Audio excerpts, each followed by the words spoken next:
I remember one of my best friends then was like, hey, you want to try for the volleyball team? And I was like, what's a volleyball? I ended up making the team. I made the C team, which is the worst team. I would get like a wad of newspaper and I would like tape it up as a ball and just serving to the same spot on the wall. Like so much my mom would be like, Khat, he bounced the ball in my house one more time. And I just knew that like Texas was a place that I did not want to go. I was a freshman coming in and playing with some of the best players in the country. Going that first year, that contract, that's some money I'd never seen before, ever. I was playing for a team in Turkey. I wasn't being treated the best. Got into it with the coach, also with teammates as well. It was just so much stress. I felt like I was just almost drowning every day. And then going to play in Korea, we were going to the championship when the confetti came down. That was already my high, and I'd expect nothing else. And then when they announced MVP, my name came after. I was so shocked. After going through that, like, probably the darkest moment of my entire career, and to see where I got myself after that, I'm like, if I'm in a bad spot, I take it as, okay, you know what, you ain't gonna be here for long. It's just a season, just preparing for something else, and it's only up from here.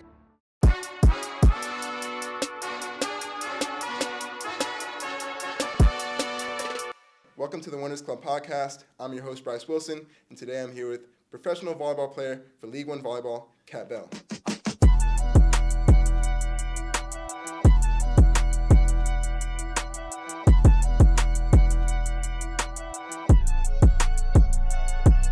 We're going to get into your mindset as a pro athlete, but first I want to hear about your journey to become a pro athlete. Okay. So let's start all the way from the beginning. What are your first memories playing volleyball? Honestly, it would be middle school. I didn't even know what volleyball was. I always did like basketball, kind of recreational growing up.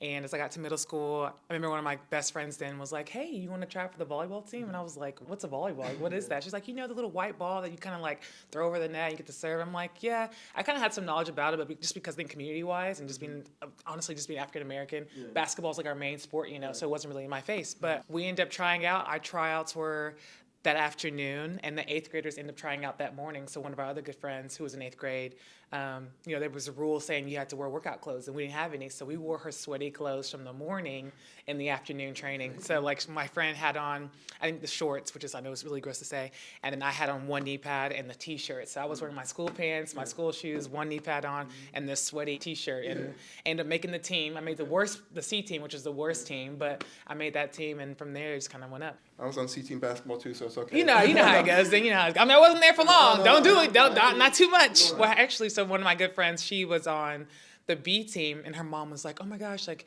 you guys, Khat, let's work on some things for you, or extras, so you can move up and be in the same team as her." Right. So what happening is I ended up getting better, and they switched us. Okay. And so her mom was like, okay, so you should just like suck it up so you can come back down. I'm like, no, I'm gonna actually keep doing what I'm doing and get better. So that's what I chose to do. You took the place of your friend? Yeah. That's so cold, I know. I was like, my bad. You should have said no. And her mom asked me just to like literally to play worse so they can move me down. I was like, no. So. Yeah. Well, you did become pretty good pretty quickly because in high school you were number 2 ranked in the country. Yes. So how did you get to that level so quickly?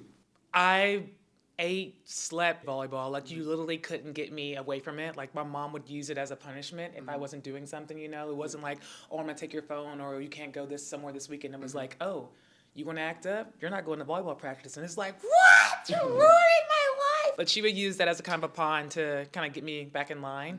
And I really just worked at it so much. I was very fortunate enough to, even though I was younger, I think a lot of coaches saw my potential, and I was able to play obviously a few ages up. So when I got to high school, I made the JV team like the first 2 weeks. And then someone got hurt on the varsity team, and they were like, hey, you want to come play varsity with us? And obviously as a freshman and still getting to know the game, I wasn't that experienced, but it was a great opportunity for me to be around girls who were veterans and had played for a while, and some of the girls were going to college. Actually, to this day, I have no idea where this girl is, but there was this girl from California who just so happened to come to our school like that year, even maybe that volleyball season, and she was this big Hawaiian girl from Cali, and I remember like how good she was, and like literally basically the basics she taught me so quickly at a high level, like about just not being scared of the ball, about attacking, all that kind of stuff, because my freshman year I couldn't hit, so only I was there for was to block. I could run my hands around and block balls, like I was good at that. So when this girl was there, literally she taught me like all the basics, and from there I was kind of able to mold myself. Like I was always like, I would get like a wad of newspaper and I would like tape it up as a ball, and I would just work on just like literally pushing the newspaper off my hand into a target on the wall that I put in my room. And then eventually the coach allowed me to bring a ball home from home from practice, and so I would do the same thing, but I would just practice like sitting on the edge of my bed and just serving to the same spot on the wall. Like so much my mom would be like, Khat, he bounced that ball in my house one more time. She'd be like, go outside, hit it against the house. And I was like, okay, so I'll just go outside, hit it against the house. I mean, back then, I'm old, our fun was, getting a group of people together and going to the sand course and just going out there and just playing. Whether you could like play really good or not, but just being out there in the sand and getting the motions down and just playing all the time, it definitely helped me to develop as an athlete for sure. So I just never stopped. Well, it worked because I'm guessing you were highly recruited. So what was that recruiting process like, and how did you settle on Texas? Recruiting for me was very difficult. It was very overwhelming. There was times that it was hard for me to sleep. When I was going to some visits or talking to other collegiate athletes, they would always tell me about this feeling that you would have. You're going to have this feeling. And I was able to know, because I take a few unofficial visits, and I wasn't getting the feeling that people were looking for, So at one point, it was very stressful for me. And I just knew that Texas was a place that I did not want to go. First of all, I don't look good in burnt orange. Found out that I do. But, Coach Elliott was coming to, I'm from a small town, Mesquite. It's a suburb of Dallas, and he would come to my Mesquite games and stuff. And, we were 5A at the time, and my team wasn't good, but I was literally, obviously, you could tell that we were in the show. And he would come to all my games and my tournaments and stuff, and I wouldn't give Jared the time of day. I just knew I didn't want to go down to Austin. I thought I wanted to go away from home. I thought I was really going to end up at Florida. One day my high school coach was like, hey, let's just take a trip down to Austin. And I'm like, no, I'm not going. And it was a big fight between me and my mom. My mom was just like, just go have a look, just go see. It's a 3-hour drive. Let's just go see. So the whole 3-hour drive, I was silent. I didn't want to talk to anybody. Also, I'd seen a lot of movies. I watched a lot of scary movies back then. And apparently college was one of the scariest things to be as a girl, which it still is. But so, in the dorm rooms is where all the stuff happens. So I ended up bringing a knife in my bag. Hey, I protect myself. You never know. And Rachel Adams, actually, she was a middle blocker at Texas at the time. She was hosting me, and I stayed with her. So I ended up getting down to Austin, and Austin is just way different from Dallas, I think Dallas is more conservative. Obviously, Austin's more liberal and just hippie lifestyle. It was just a complete 360 or 180 of what I thought it would be. And, I wasn't watching a lot of volleyball. Even to this day now, I still don't watch a lot of it just because my life has consumed so much of it. And so when I finally got to meet Jared face to face, I'll never forget his big blue eyes when he walked into the film room and introduced himself. And I got to know Salima Rockwell, who's the head coach at Notre Dame now, and seeing her as a black woman on staff was super cool. And then I got to meet the team, which was a big thing for me. I'm coming from a small suburbs high school, which a lot of black girls at the time weren't playing volleyball, so I was always the only black girl on the team.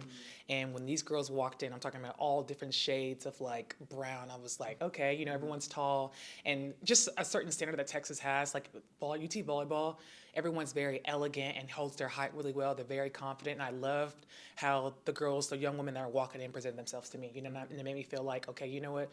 This is a place I feel like I can grow and I want to be a part of, So, who doesn't want to be around pretty girls, what I'm saying? So they came in, and I think what made it really stick was that, I'm very authentic myself. I'm very real. I just can't front or fake for anyone.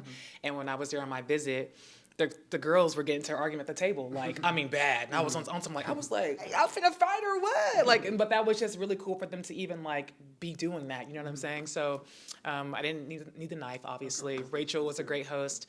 And when I was there, I enjoyed it. I really enjoyed my time. I enjoyed the campus. And then about 2 months later, I think it's around my junior year, Texas had invited me out to a game again.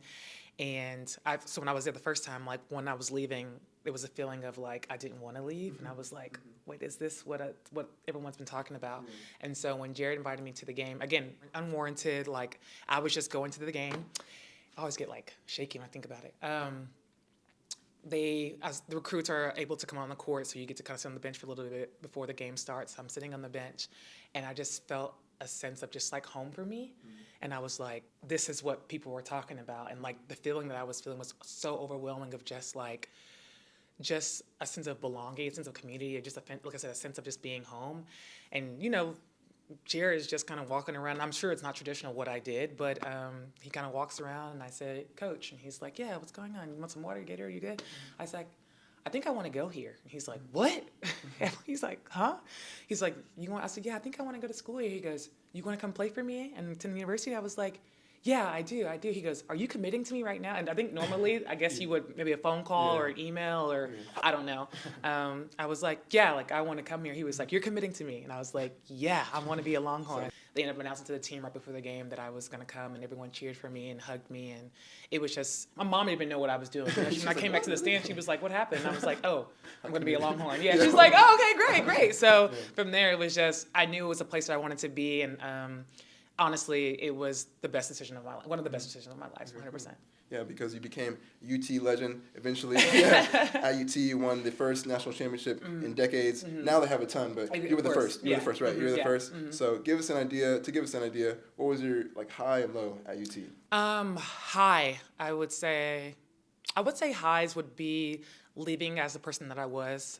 I was just so different, so much more mature than I was when I walked in, and being able to look back at that time as a senior and graduating, and just I'm the first college graduate in my family, so being able to look back on all the things I'd done and was successful at UT was the biggest thing. You know what I'm saying? And obviously going on to go pro, I think Texas obviously is an amazing volleyball program as it is. I think Jared does a really good job of preparing his athletes for the outside world. And I'm coming from a place where I know I wouldn't be prepared if I didn't go to school. You know what I'm saying? So lows are really easy. When you say oh, well, I blew out my knee my freshman year. So that definitely was a blow to the chin.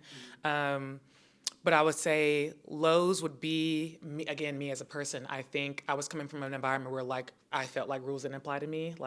There is I and team is somewhere in there. Y'all just ain't looking for it, and it's all about me. I think I had a very selfish characteristics, not intentionally, just because I was just the way I was. And then once you get older and you look back at those moments, there are moments I'm not proud of. There were times that I think whether me not going to class or me going out all night, and even though I'm on time to practice and I'm killing in practice and killing in games, I think the person that I was off the court did not reflect who I was on the court, and it could have been a distraction. You know what I'm saying? So I felt bad about how much Jared did have, as much as he focused positive attention on me, he had to focus just as much as negative attention on me, just because I was doing just so many different things, So regardless of those moments, I think he was really good about teaching me not letting those moments define me as a person, and then that there's always tomorrow and there's always a way to change. And I was so fortunate enough to kick into those gears as a mature woman, not only just athlete, and have women around me, including my teammates, to help me develop those skills. So, yeah. Well, it did work out because look at me now. Look at you now. Period. Before we get there, from UT, you went to South Korea. Yeah. But it's got to be difficult going to a foreign country with a foreign language, all while adjusting to being professional. Yeah. So how was that transition like? Transition was hard. Wasn't as hard as it could have been. I was able to, going in that first year, that contract, that's some money I'd never seen before, ever. So I was fortunate enough to be able to retire my mom, and then my mom just followed suit with me. So I told her to quit her job, come travel with me. So I was blessed to have my mom come with me and be there for me and be a backbone for me. Off the first contract? First contract. Okay, there you go. Big baller. No, I'm just playing. That first check goes by fast. I ain't gonna lie. It goes by really quick. But so her coming along with me definitely prepared me for the journey I was up ahead, and it was very hard. You're going from 12-hour days. I'm in meetings and practices, and as much as they want you to be 100% on the court, they want you to be 100%. In the games, they want the same intensity in practice, which is very hard when you're playing at a high level and it's only one foreigner. Almost every ball is coming to you. Whether you're on the ground, they're yelling in Korean, "Get up," so you can attack the next ball. So I think I struggled a lot with, I wouldn't say mentally, just physically. I'm really big on nutrition and health, but you can never find that. It was very hard for me to find that good balance as far as feeding myself enough protein and enough carbs, because at one point my weight had just plummeted. I think I was 9% body fat and I was pushing 175 pounds. I got a big head. So, my mom said, she makes jokes about me when I was walking, it almost looked like my head was tilting to the side and I'm trying to carry my body. So I think that was the hardest thing, just trying to find nutrition and trying to make sure I had enough energy to keep going. But nutrition-wise, I think I'm a very open-minded person.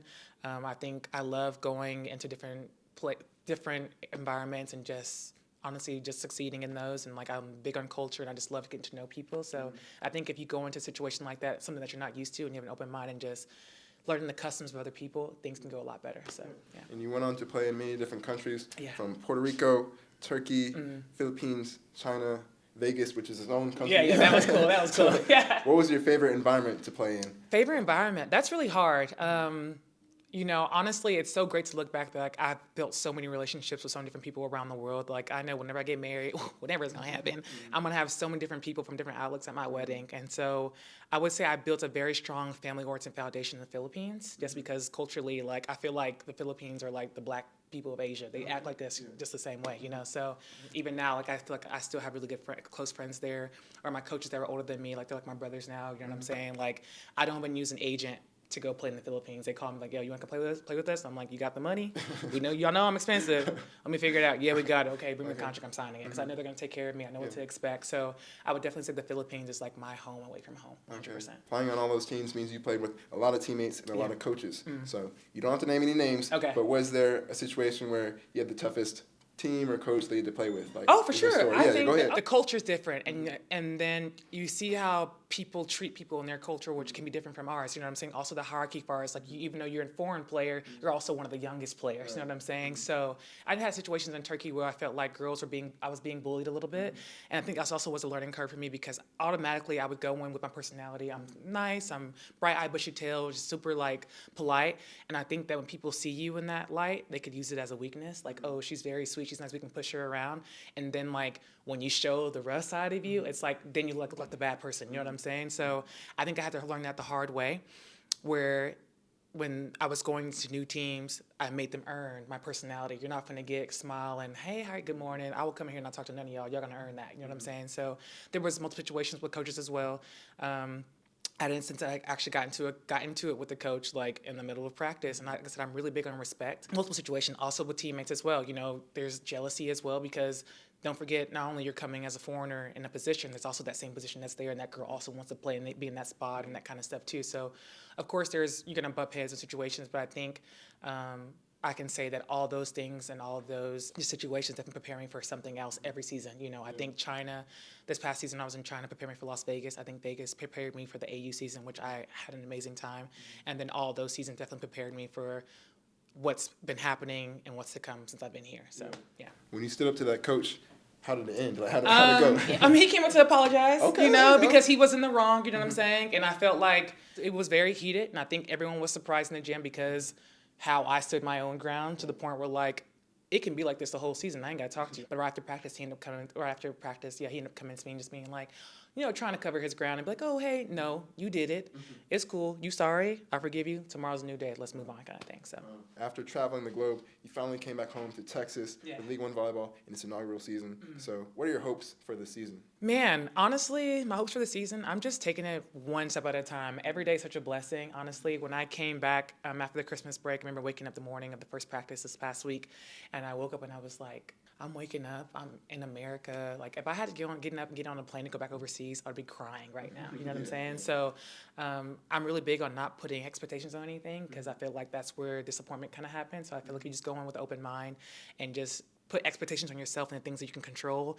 Everything else outside doesn't really matter. So far, I think, like, I'm enjoying my time. I'm playing with some of my best friends that I've known for a long time, and I'm developing new relationships, and I'm getting to see the game develop and grow, and it's awesome to be a part on the front end of that, and as well as, like, being able to help the girls that are coming as now. I think that's one thing, part of the mental part of it is that, like, girl, you getting old, you know what I'm saying? And so, like, now I understand now how older players may have felt when, like, the younger players come in. You know, you say, okay, well, they're athletic, but they may lack experience. But at the same time, like, as an older player, it's also your job to help them with that experience. And my biggest thing is that, like, I want to be the older player or the teammate that I wish I had, you know, in the pros, you know what I'm saying? So I think as far as, like, how they built the Austin team and how they built, honestly, most of these teams, I think everyone can play, and I think they can do different rotations and different things, and I think it's just going to be a great season for everyone. I think just for get pro volleyball kind of off its feet and kind of up and running in the States. So yeah. Yeah, and speaking of that, we can get into your mindset. So first off, do you have any practices that you do to take care of your mental health? Like, how do you deal with the highs and lows? Honestly, right now, church, and I'm listening to a lot of church sermons on my way to practice. I'm also very different than I was last year. Like, you know, maybe before training, let's say if I had training at 9 o'clock, I'd probably get there around like 8:30, which means I'm probably waking around like 7:30. But now I'm like a 5:30 a.m., 6 a.m. shorty. Yeah, I'm getting up early, putting around, having a good breakfast. If I feel like journaling something or I have some things in my mind, I'll journal. But my main thing is I've been consistent again is just like listening to my church sermons on the way to practice. And, you know, just making up my mind that I'm going to have a good day. You know what I'm saying? And even if I feel like I'm having, like today I felt kind of under the weather, but I made a choice to, regardless of how I was feeling, to still make it the best day ever. You know what I'm saying? So just reminding myself that I can only control what I can control, and I can't control anything outside of me. And as long as I have that mindset and I know that, like, whatever's happening is meant to happen and it's for a reason, or if it's something, a low, it's preparing for a high that's even coming. You know what I'm saying? So on my outlook, my perspective is just, I don't take anything for granted. I don't take lows as a low. I take it as a learning experience, and it's preparing me for something bigger. Yeah. Do you have any affirmations? Because you seem like a confident person. So what do you tell yourself in the mirror? Like, how do you help yourself you a bad no. Honestly, I don't have any affirmations. I just, like, that's the main one, control what I can control. And don't expect others to think the way I think, and just to have an open mind about, everyone has a different way how they respond, and everyone has a different way of how they also, like, take information. So be very conscious of other people's thoughts and their feelings and, like, how they understand certain things, for sure. Okay. And signing a contract to a different country that you've never been to before has to be scary, terrifying. Yeah. So was there a team or country that you were the most scared to go to? I think I was most scared was my first year in China, because you just hear so many different things in the news and stuff about China and that kind of stuff too. So, but again, like I said, I'm super open minded, and I was very happy just to dive into the culture and kind of see what it was all about. And I'm so glad that I went. My head coach was the men's national team. He was the setter who just had an injury, and so he ended up being the coach, and he was still like very intense and very well into volleyball. He still loved it and that kind of stuff too. So he put a lot of emphasis in me. I learned the most, honestly, so far in my career from when I went there. So like now I'm able to set the ball really well. Defense, I learned a lot about defense when I was there too. So yeah, China was definitely a big one I was kind of iffy about. And then I'm just so glad that I went and like didn't let things outside of me again kind of control my mind about going or not. Okay, and being on a team with people who don't even speak your language can be isolating. Yeah. So was there a time that you felt the most isolated? Honestly, no, I don't know if it was COVID. And honestly, from before COVID, it's hard to say how I felt being overseas. But like, I'm also okay with being alone. You know what I'm saying? Which is also very dangerous, I think, for people in general. So I was fortunate again to always have a translator. So when I was in China, my first year I had a translator. Every season I'm in Korea, we have a translator. Turkey, majority of the team will speak English, and I think Turkish language, you can ask any of the girls that play there. It's a language that's kind of easy to pick up, very repetitive, and I didn't let language or culture or food kind of make me like maybe shy or kind of like closed off or anything. Yeah. So I just took everything to the chin. Yeah. So yeah. I feel like you can make friends with anyone. Oh, 100%. I can make friends with the Rock. Okay. The Rock can have fun. Yeah. What would be like your lowest point throughout your time going on traveling to all these different countries and all that stuff? Like, it looks cool on Instagram, but what's some behind the scenes of like what you went through? Lowest point, I would say I was playing for a team in Turkey, and I was only there for half a season. I ended up actually cutting my contract and then going to play in Korea. So this past time I was in Korea. I think that was like 2 years ago. On top of like I wasn't being paid, and like money's a big thing for me just because like I provide a lot for my family. And I also wasn't the coach I got into it with. I wasn't being treated the best, and like I felt like, and I was also having issues like with the girls on their team, and like it was just so much stress, I think, and I felt like I was just almost drowning every day, like I remember like I would go before walking to practice, like I would pray, and like this is something that I just went through. Like girls that played at this team after me had the same experience. These same girls were also talking to me like, how did you get through, what made you push through this situation? But I mean, I prayed a lot, and I just trusted myself, and even though I felt like everything was against me, I made sure that I showed up for myself every single day. Like, if they're not going to play me, I'm going to make sure when I'm on the court, getting my swings, I'm going to take extra repetitions. In the weight room, I'm going to do more in the weight room because I know I have to prepare myself for something that's to come, And honestly, going into this team, my body wasn't the best. I just played a full season in Korea, and anyone that plays in Korea knows that like it's hard. And when you leave, you leave almost all your joints, your limbs, your fingers there, and then they have to all grow back somehow. So I think I was still definitely in a transition phase of like trying to get my body back from that very tough season, and which makes sense, like my body wasn't coming as fast as I wanted to be, which also caused me not to see the court as much. And then like because I wasn't playing so good, I think girls they use it as kind of like a pawn to like be mean, you know what I'm saying? I get it, but then like I don't, you know what I'm saying? But as I was getting better and just kind of focused on myself, and regardless of what was going on or what the fans were saying, and people were like messaging me on Instagram, I'm really disappointed when it comes to like not looking at to like bad feedback. Like I'm not looking at any Instagram tags, any Twitters, like none of that kind of stuff. I just knew that to stay clear of that stuff. And then I just put my head down and grind, and I was like, I know something's gonna come out of this. And so I was reading through my contract. I just knew I had to get out of there. And there was a clause that I had to tell them 2 weeks before I wanted to end the contract, and which I did. And then I just, Korea's always been like a place I wanted to play. I've always enjoyed playing as well. And so it was just a random, like I canceled my contract on December 15th. So December 10th, I text my agent in Korea, and I was like, are any teams looking to replace foreigners? And he was like, that's crazy that you said that. And so then I'm like, okay, here's the goal. Now, what do we need to do to get there? So that's what invites me to like get extra reps, go into the weight room, do more in the weight room. I was like, I know going back to Korea, I can't go in this shape. Like I got these joints, these gotta go, you know? So even through that process, there were so many things they were trying to do, just hold my contract and all these kind of things. I just knew things were going to work out. And by the time, I think December 29th, I had kind of kept it a secret that like I was going to play at Korea, because if they probably would have known, they would have tried some like clause of them trying to buy me my contract just so they could pay them money. And I hadn't been paid in like 3 months kind of thing. So I just kept it hush hush. I had barely played the first half of the season. And the last game, we played like the worst team in the league. And I ended up having a meeting with the coach when I was telling him about this is probably like 2 weeks before the season was ending. I ended up telling him like, hey, like, I haven't played a lot and I know I'm performing well in practice. Is there a chance that I could play in this game just to have some film, because I'm trying to leave? And he was like, yeah, we'll see. And the Korean coach and the GM from the team that I ended up playing for flew out for this game specifically. So I was like, okay, like I hope he plays, because they need to see me play live, you know? And I'm telling you, even up to that moment, like, you just have to mentally just like be positive, you know what I'm saying? So we get there and like hitting warm-up startup, and this is probably the best I've felt in the past like 2-3 months. I'm swinging, but the coaches are in the stands, they need to see that I can run and play and do it. I'm healthy, you know? And then the game starts and he benches me, doesn't play me.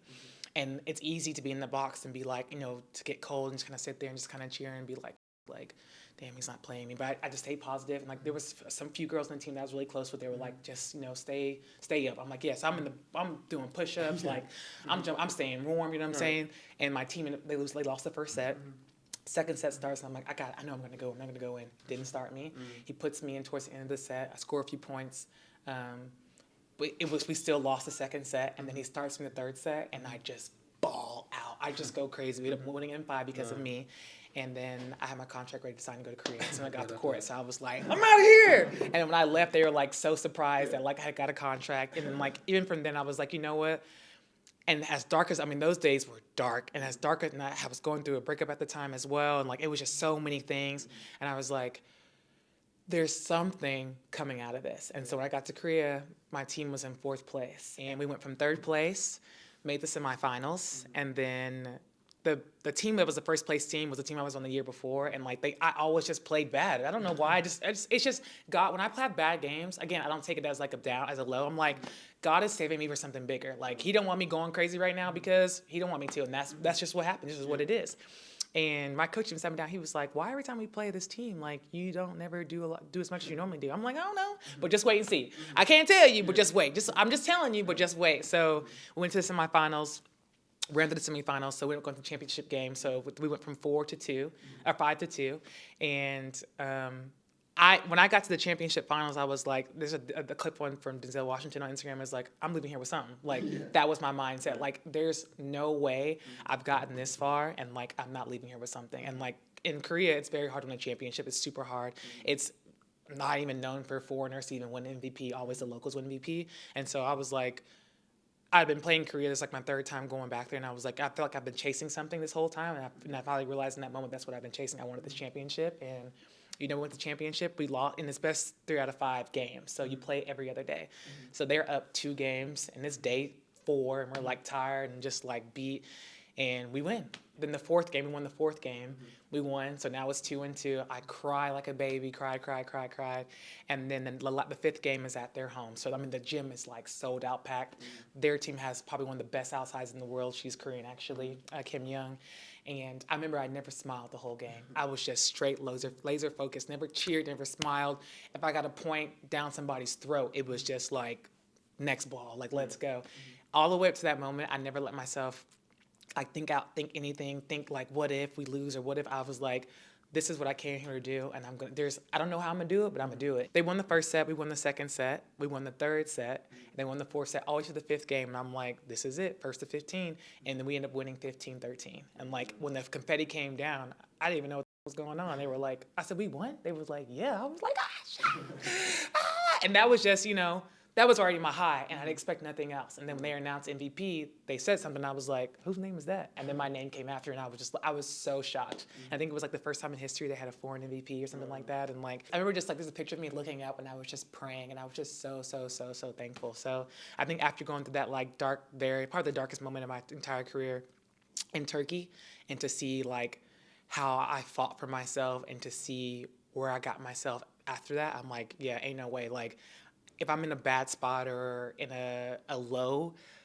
I take it as, okay, you know what, we're preparing for something else, and like, it's only up from here. You know what I'm saying? Like, you ain't gonna be here for long. It's just a season. It's not, it's not the whole thing. So yeah. That's why I gotta know your secrets, because like during that period, it's difficult. You're just telling yourself to be positive, doing these things. But what's like an actual like technique or thing you did, whether it was journaling or I would say journaling for sure. Prayer, I think, is very important. Like, I'm not super religious. You know what I'm saying? Like, I come from do have a religious family. We're Baptist, but I mean, I feel like your relationship with God depends on you. It doesn't mean you have to read the Bible every day. It depends on how you see Him. And I feel like, maybe how God may speak to somebody else, I think He speaks to me differently. He'd be like, He speaks to me how I speak to me. You know what I'm saying? So I think journaling was really important. Prayer has been more important. I think it's also important to pray for things that you don't need. You know what I'm saying? There were times that in my career I can say, okay, you know what, God, like, I'm doing really good right now. If you can just help somebody else, you know what I'm saying? Take what you want to give me, give it to somebody else. I know you got something else for me. You know what I'm saying? I'm good right now. So I think it's good to pray for those things. I think it's good to pray when things are good. I think most people pray when things are bad, or God, can you help me get out of this? If you help me get out of this, I'm gonna blah, blah, blah. I think it's important to do less of that and more of like just being thankful and like where you are and like where your feet are, kind of thing. So faith is hard, and it's not for everybody. It is not for everyone. I think the biggest thing they say, you have to believe in the things that you can't see, and it's hard to do that. It's hard to say, okay, well, why am I in this situation? If there was a God, why would He and sometimes it's not Him, sometimes it's you.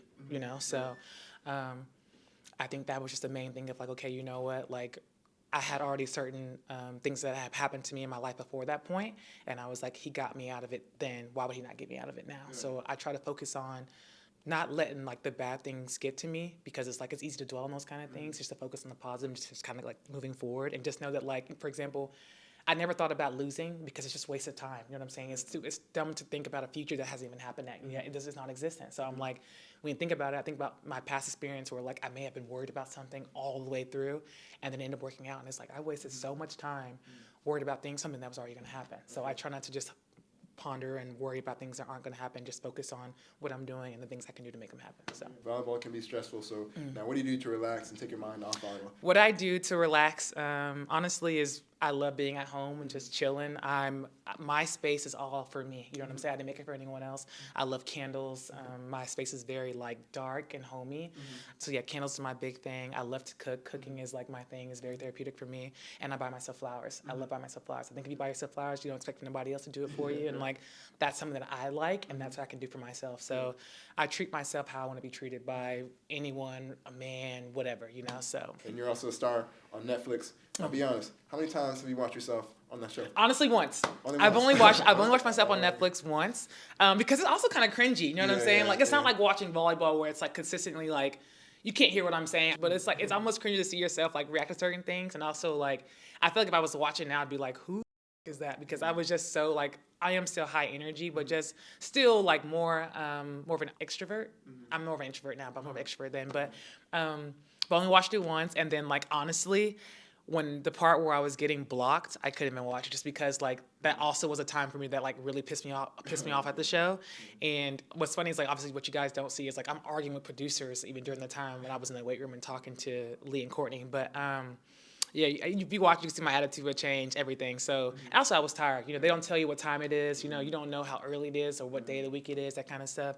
I also was in season, and so my contract, when you're a boss, I actually ended up having a clause that said that I had a chance to go on a reality TV show to film, and like if my name got called, I would have to be released for about 30 days. And the team wanted me to come so bad they put it in the contract. So I was still in season filming the show, and we were in Manchester, England. I was playing in Turkey. So when I was filming, I was waking up way early before everybody else to work out, and then I was taking a shower, getting back in bed and being like, good morning, sir, blah, blah, blah. So like, I was tired, ain't no windows. I've been filming now for about a week and a half, almost 2 weeks. I was already ready to go, you know what I'm saying? So like, I couldn't wait. But I enjoyed the process. I definitely, obviously, they're lifetime friends, all of them, and I would definitely do TV again, maybe like Big Brother or something like that. I can't do trash TV, but I definitely do it again. I think when I was in college, I used to want to be on Bad Girls Club so bad, and Coach Eric Elliott was like, "Khat, no, you can't." I'm like, "Well, I'm a bad bitch," but yeah, I definitely would do it again, and it was a great experience. Yeah. You being a host or something, like, would you do TV with volleyball or? Oh, for sure. Honestly, I think it could be more authentic. I think right now it's more of like, oh, we have this great player, she's doing this, she's hitting 500, but you know how like Shaquille O'Neal and Chuck and like all of them get on, like just kind of like talk and like get one person with numbers and they like play these games or just like real deal chicken spiel, just like saying how the game is. They play at a high level. I think volleyball can be broadcasting just as entertaining, but they need me to do that. So I definitely see potential in my future going that direction. Like I said, the sport is growing so much and they can use all of this. So yeah, that's the route. Okay, cool. Yeah, I feel like you could do anything. So Thanks. Good. Me too. Right. Me too. That's good. Before we finish, I'd like to ask you the final 5. These are the final 5 questions I ask every athlete. Okay. So the first question is, what's a misconception about being a pro athlete? It's hard. It's mentally draining. It's physically draining. I think especially coming back to the States, like I said, I'm used to being by myself and like only person to worry about and take care of is me. But like when you're here in America, it's more of a very like team dynamic. You have to worry about put other people's feelings in consideration, and you have to like really like talk and like meet people and like kind of come down to where they are, come up to where they are, and like I think just having that like connection is so important. Where everywhere else overseas is like, I'm here to play volleyball. I'm about to get this money, play this game, win this game, and I'll see y'all tomorrow. You know what I'm saying? But here is definitely more like just a close dynamic, which is also great. I think it's cool too.